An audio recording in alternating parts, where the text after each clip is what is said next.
On ne peut pas penser que dans un pays comme le nôtre, qui proclame son caractère démocratique, qu'on dise que si vous avez pris position... Ouais, non, alors ne cherchez pas le mot. Le préfet a dit des choses qui sont claires. Ne nous dites pas si vous dites que si vous avez pris position. Nous allons parler tout à l'heure des gens qui interdisent de prendre position et donc ils ne peuvent pas interdire aux Camerounais de parler. Le préfet, dans son arrêté, dit n'appelez pas au soulèvement. Qu'est-ce que vous en dites? Écoutez, n'appelez pas au soulèvement contre les institutions de la République. L'appel au soulèvement, l'outrage relève du code pénal, il me semble. Donc ça veut dire que le fait que le préfet dise que si vous faites ça, il va vous déporter, ça ne résout rien. Ça veut dire que ce n'est pas, on ne résout pas l'outrage ou les appels au soulèvement en créant un état de non-droit. Parce que le préfet doit agir conformément aux dispositions démocratiques dans notre pays. Et l'acte du préfet en soi n'est pas aussi isolé que ça.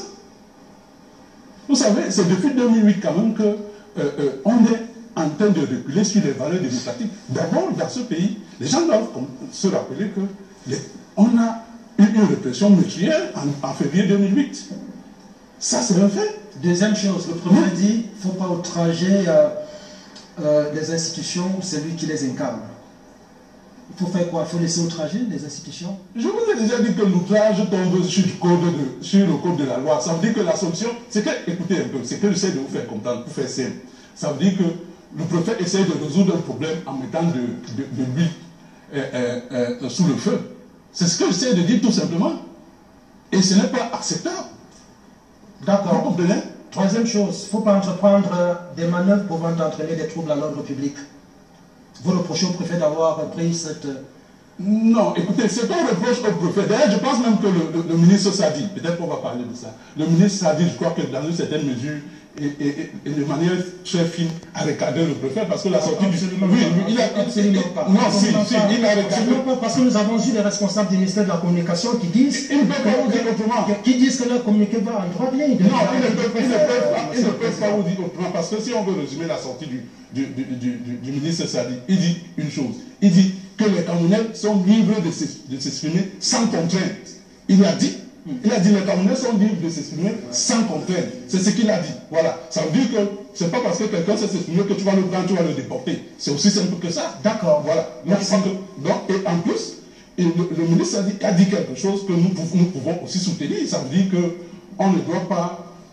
parce que malheureusement aussi c'est ça. Quand vous avez par exemple un ministre, en l'occurrence le ministre de l'AT qui pense pouvoir s'immiscer qui semble pouvoir s'immiscer dans les affaires internes des partis politiques, et qui n'hésite pas à dire qu'un parti politique c'est un bébé, et que le responsable d'un parti politique, fut-il contesté, c'est un baby-sitter, une nounou, comme il a dit.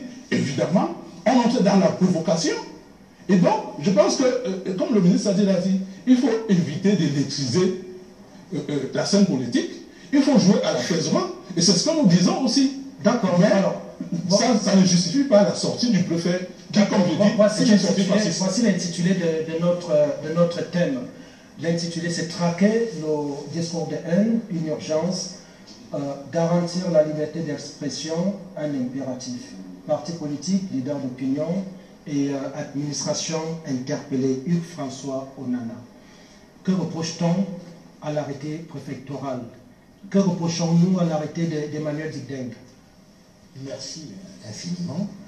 Loin de moi l'ambition de prendre parti pour ou contre telle ou telle personne. Mais je voudrais simplement rappeler ce qui est de rêve, ce qui est de droit.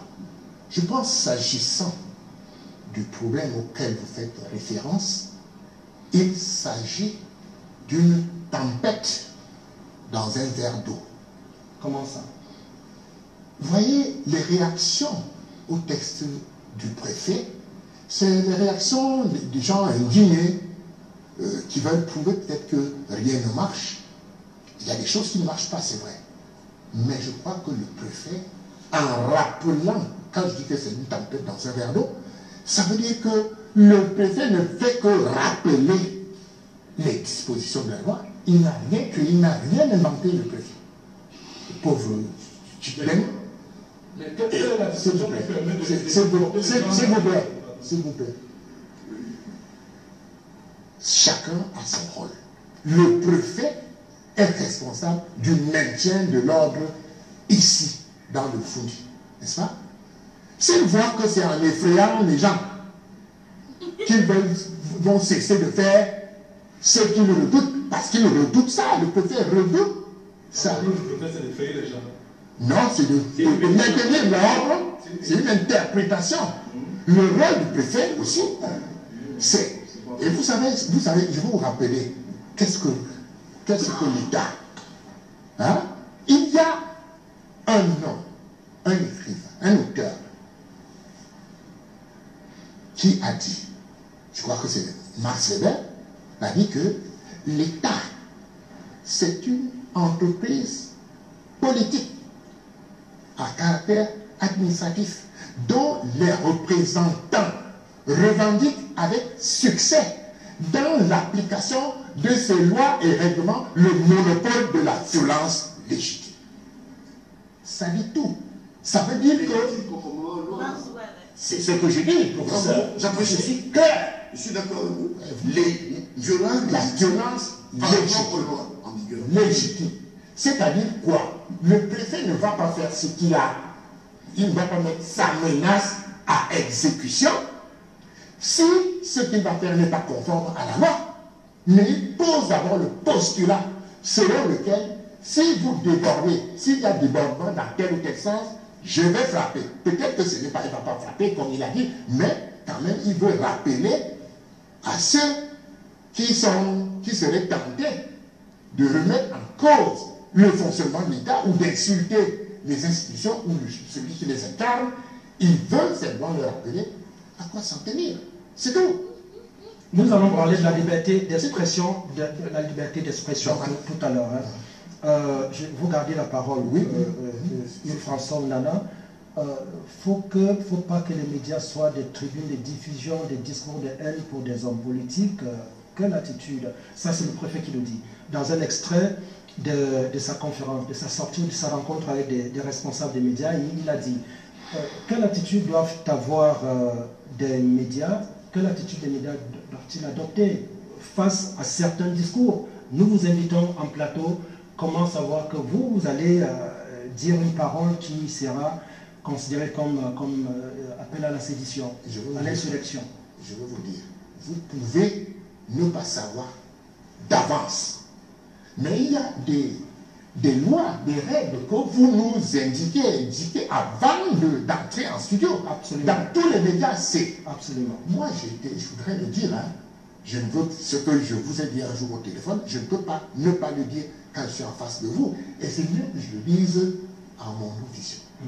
Je vous ai dit qu'il y a des gens qui se donnent des libertés dans votre émission. Qu'un média normal ne devrait pas tolérer. Vous allez nous montrer ce que le Conseil national de la communication vous a... Mais vous savez, vous êtes garant de l'ordre public ici au studio. Si ça se gâte maintenant, si nous disons n'importe quoi, c'est faux. On devient la télé le premier, mais n'importe quoi, c'est quoi? Non, il y a le professeur, vous savez très bien. Vous êtes très brillant. Quand je dis n'importe quoi, n'importe quoi, c'est quoi? Par exemple, des appels à la sédition. Moi, j'ai jamais vu ça dans un plateau. Si, moi j'ai vu ça. Non, franchement, j'ai pas dans ce plateau. Dans plusieurs plateaux, moi je l'ai vu. Ah, d'accord. Moi j'ai vu, je ne sais pas.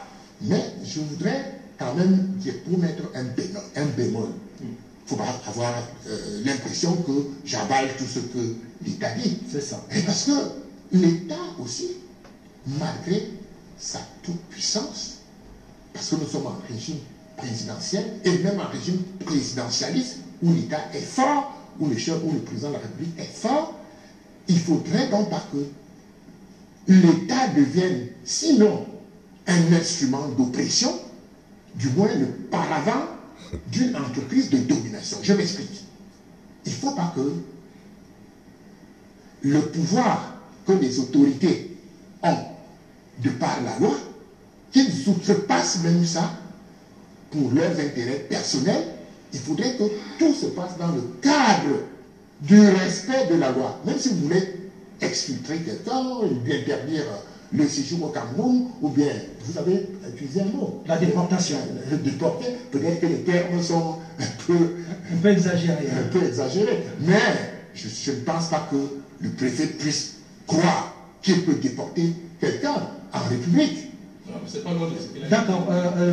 Michel Florence Dikoumé. Michel Florence Dikoumé, vous avez suivi...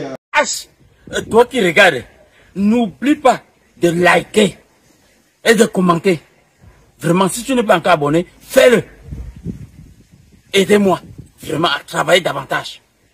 Quand vous likez comme ça, moi je suis content et ça m'aide. Merci pour la marque de confiance.